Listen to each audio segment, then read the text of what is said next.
thank you very much. And we're going to be seeing you in a few minutes, right after lunch, for a press conference in the Oval Office.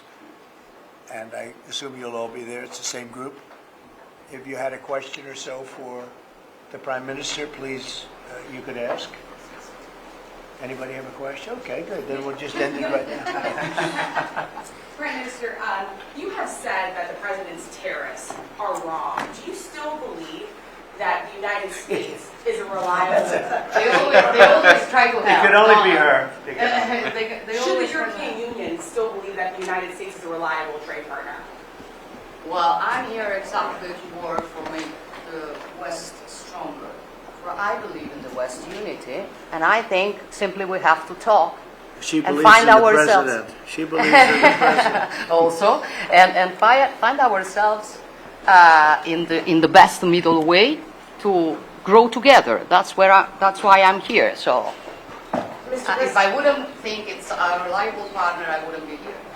We have a very good relationship together, and as countries, we have a very good relationship. To follow up, Mr. President, what if there is not a trade deal with the EU by the time of the end of your 90-day pause on reciprocal? Oh, there'll be a trade deal, 100%.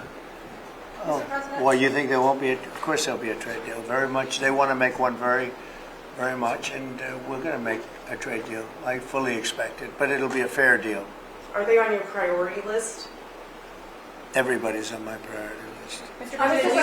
President, Mr. President, you. Say it. Do you plan to meet with the Wait, one at a time, please. wait. No. No. You, and then we'll go. Do you plan to meet with the President of the EU, Ursula von der Leyen? Do you plan to have other meetings with EU leaders as well? Many. We had a meeting yesterday with Japan.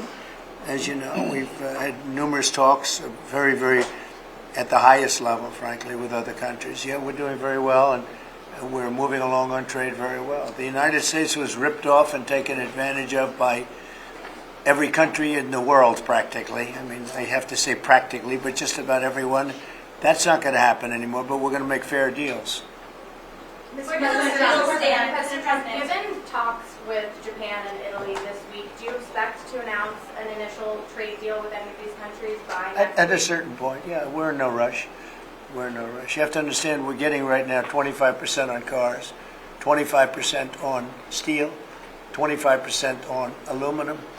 We're getting a 10% baseline. We took that down just because it was, the appropriate thing to do until we decide what the number will be. And we're, taking in a lot of money, which we've never done before, frankly. With Biden, we were losing a fortune on trade. But we're moving along very nicely, and we're going to end up with a baseline of a substantial number, which we never got anything. The United States never got anything until I came along, and then I put very substantial tariffs on China, if you remember. And we took in hundreds of billions of dollars. But then we had a rigged election, and it was just one of those little things. And it got away from us because Biden allowed every country in the world to rip off the United States. And I'm here to save our country. Mr. President, on China, Mr. President, you said you have Yeah, please. You have said in the past that you aren't worried about allies growing closer to China as a result of your tariffs. And this week we saw Chinese President Xi Jinping visit with 3 of our allies. Should you be worried that they're growing closer? No. Mr. President, will you pick up the phone? Nobody can compete with us. Nobody. You said that you have a relationship with President Xi. Why not pick up the phone and call him and make a deal? Oh, we're going to make a deal. We'll have a deal. I think we have I think we're going to make a very good deal with China. Do you plan to reach out to him and call him? I think that you will see we'll make a very good deal with China. Mr. President Trump, Mr. President, Prime you told Minister me Meloni. Marine One a couple of months ago. I like her very much regarding Prime Minister Giorgia Meloni. Will she be the one to mediate your relationship with Europe, do you think? Well, I do like her very much. I think she's a great prime minister. I think she's doing a fantastic job in Italy. We're very proud of her. I knew her right from the beginning. I knew her as a very early prime minister, and I knew she had great talent. She's one of the real leaders of the world, and I'm very proud to be with her. I can't do better than that, right? Yes. Okay, we can close the press conference. We should end the press conference.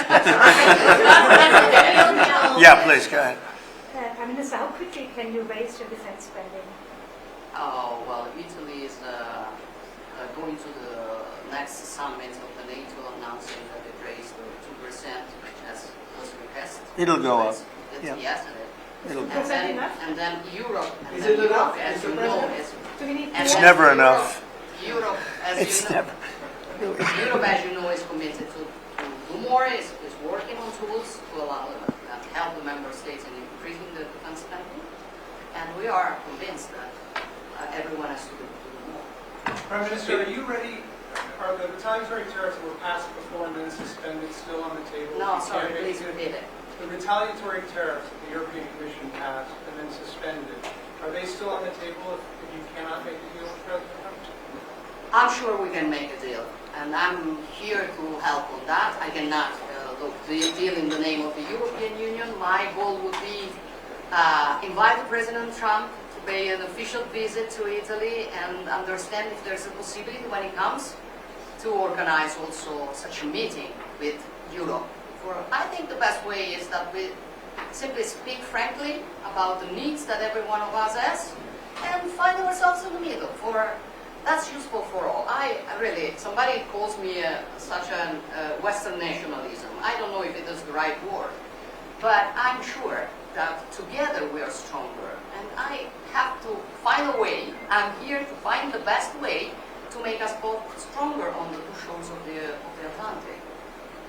We're gonna have very little problem making a deal with Europe or anybody else, because we have something that everybody wants. You know what that means, right? We have something that everybody wants. We're gonna have very little problem. So we'll see you in a couple of minutes. We'll be right there in the Oval Office. Thank you very much. Thank you, Chris. Thank you, Chris. Thank you, guys.